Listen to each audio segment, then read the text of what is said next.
geçtin. Sen benim bağrıma yareler açtın. Ben seni sevdim, benden mi kaçtın? Seher yeli gibi esme sevdiğim, sevdiğim, sevdiğim. Ben seni sevdim, benden mi kaçtın? Seher yeli gibi esme sevdiğim, sevdiğim, sevdiğim.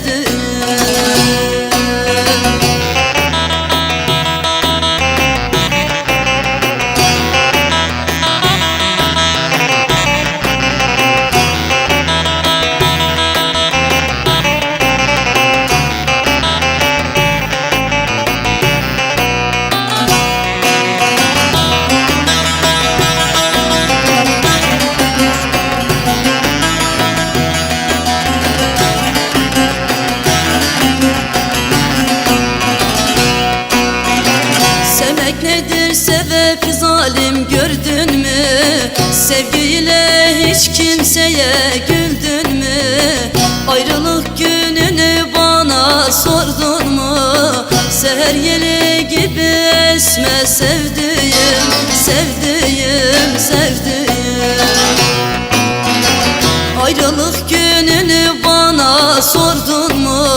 Seher yeli gibi esme sevdiğim, sevdiğim, sevdiğim.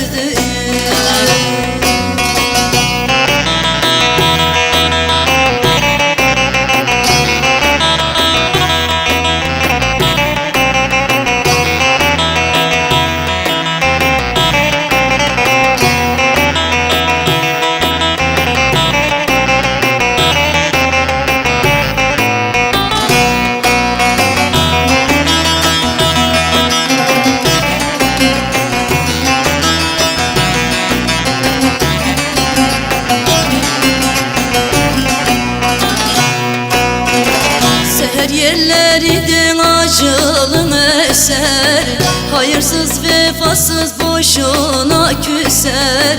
Rakı şalgamı zevk ile içer. Seher yeli gibi esme sevdiğim, sevdiğim, sevdiğim.